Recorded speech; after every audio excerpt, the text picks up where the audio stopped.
तो वहीं मुख्यमंत्री नायब सिंह सैनी ने प्री बजट को लेकर आज चर्चा की। युवाओं और खिलाड़ियों के साथ प्री बजट को लेकर यह चर्चा हुई और इसमें बजट को लेकर युवाओं के सुझाव लिए गए। कुरुक्षेत्र विश्वविद्यालय में युवाओं के साथ प्री बजट चर्चा हुई और सीएम ने कहा कि आने वाले बजट में युवाओं के सुझाव जो हैं वो शामिल किए जाएंगे। साथ ही उन्होंने कहा कि पिछले 11 वर्षों में 16,000 से अधिक पदक विजेताओं को 683 करोड़ रुपए नगद पुरस्कार देने का भी काम किया गया है सरकार की ओर से।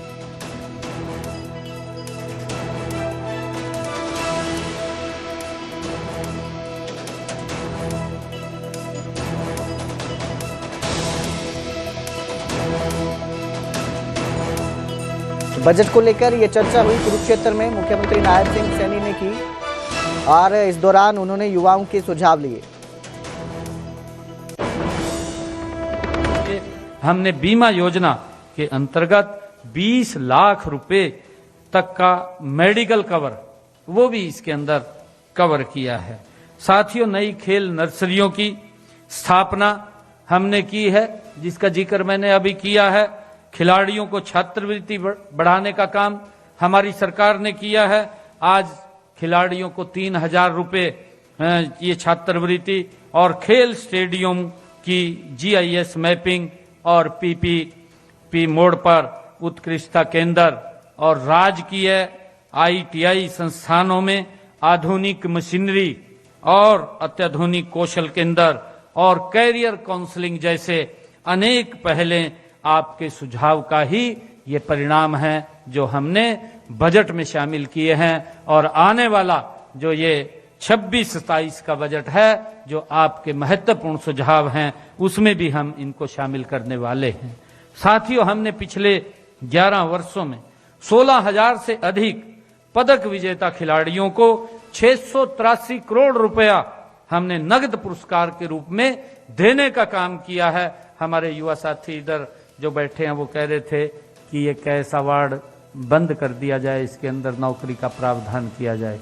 परंतु हमारे स्पोर्ट्स यूनिवर्सिटी के वाइस चांसलर बैठे थे कि इसमें थोड़ा अमेंडमेंट किया जाए। फिर उन्होंने बीच में इंटरवीन करके सुझाव दिया कि दोनों तरफ चलने चाहिए। ये बात इन्होंने तुरंत माइक पकड़ करके कही है।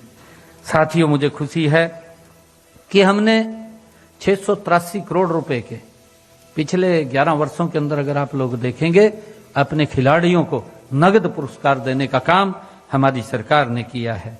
और साथ ही 231 हमारे जो पदक विजेता हैं उनको सरकारी नौकरी देने का काम भी हरियाणा सरकार ने किया है।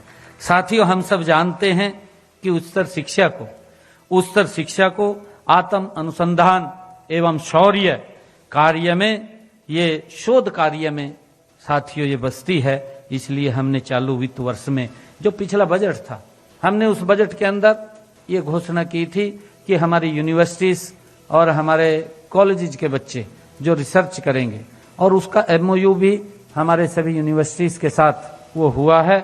और हमने इस रिसर्च के लिए 20 करोड़ रुपए का हरियाणा राज्य अनुसंधान कोष भी हमने बनाया है, ताकि हमारे युवा उसके ऊपर सर्च कर सकें और सर्च करके नई नई तकनीक के साथ जुड़ सकें और लोगों के जीवन को सरल और सुगम कर सकें। कोई समस्या होती है, हमारे युवा उसको देखें और देख करके उसके ऊपर सर्च करके उसका समाधान खोजें कि उसका समाधान क्या है।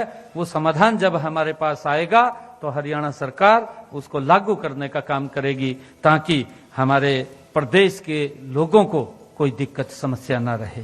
साथियों, हम सब जानते हैं कि 2025-26 का राज्य बजट में हमने हरियाणा को उच्चतर शिक्षा का एक वैश्विक गंतव्य बनाने के लिए हर जिले में एक राजकीय महाविद्यालय को हमने मॉडल संस्कृत महाविद्यालय के रूप में विकसित करने का संकल्प ये हमारी सरकार ने लिया है।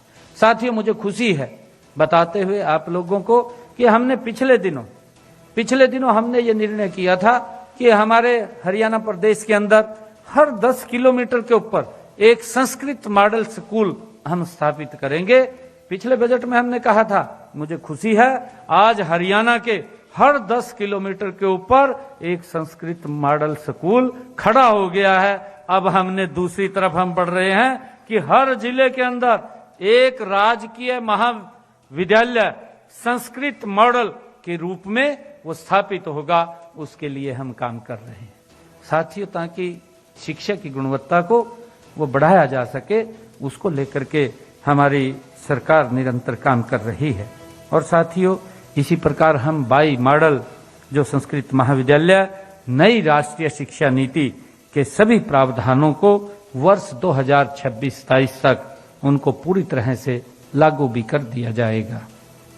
साथियों, भविष्य की अर्थव्यवस्था के लिए एआई, सेमीकंडक्टर और ग्रीन टेक, बायोटेक जैसे हमारे क्षेत्रों में कौशल विकास इसको भी किया जाना जरूरी है, ताकि हमारे युवा उसके साथ जुड़ें। और इसी दिशा में हमने अगस्त 2025 में एक नया विभाग डिपार्टमेंट ऑफ फ्यूचर उसका भी गठन किया था। साथियों, मैं बताना चाहता हूं कि इसी प्रकार हमने हरियाणा में एआई मिशन की स्थापना एक नई पहल की है, और हमने अपने बजट के अंदर कहा भी था कि हम एक एआई हब गुरुग्राम और दूसरा एआई हब पंचकुला के अंदर हम स्थापित करेंगे। और इसके लिए हमने विश्व बैंक से बात किया, 474 करोड़ रुपया वित्तीय सहायता देने का आश्वासन विश्व बैंक ने हमें इन 2 एआई हब को स्थापित करने के लिए दिया है, जिससे कि इस एआई मिशन के माध्यम से गुरुग्राम और पंचकुला में एक एआई हब का निर्माण हो सके, और इसके अंदर लगभग 50 लाख युवाओं को इसके साथ जोड़ करके उनको रोजगार का साधन वो खड़ा हो सके। साथियों, इन सभी उपलब्धियों का श्रेय आप सभी के जो बहुमूल्य सुझाव हैं, अनुभव हैं और सहयोग को ही जाता है। साथियों, मुझे खुशी है कि मेरा विश्वास भी है कि नीतियां तभी सफल होती हैं जब वे जमीन से जुड़ी हों, और जमीन से तभी जुड़ती हैं जब आप सब लोगों के महत्वपूर्ण सुझाव हमारे पास आते हैं। नहीं तो मैंने शुरू में ही जो बात कही थी, मैंने ये कहा था कि लोग ये बात बोलते थे कि बजट सरकार का है, परंतु अब लोग ये बात बोलते हैं कि बजट सरकार का नहीं है, ये बजट हरियाणा प्रदेश के लोगों का है, और उनके अनुरूप ही ये जारी होता है। साथियों, हमारे बुजुर्ग भी कई बार कोई कहावत बोलते थे और तंत्र निकाल करके बोलते थे। बुजुर्ग कहते थे कि मैदान वही मारता है जो रोज पसीना बहाता है। साथियों, हमें मेहनत जितनी हम करेंगे, ये तो भगवान श्री कृष्ण की वो भूमि है जिस भूमि के ऊपर भगवान श्री कृष्ण ने गीता का संदेश दिया, कर्म का संदेश दिया। साथियों, यही हमारे बुजुर्गों की कहावत है कि मैदान वही मारता है जो हर रोज पसीना बहाता है, जो मेहनत करता है वो आगे बढ़ जाता है।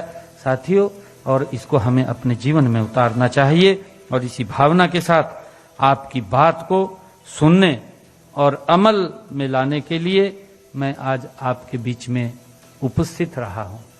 साथियों, मुझे खुशी है कि आप सभी ने आज जो भी मूल्यवान सुझाव दिए हैं, मैं आपको विश्वास दिलाता हूं कि इन सुझावों को पूरी गंभीरता और प्राथमिकता से आगामी आने वाले बजट 2026-27 में इसको शामिल किया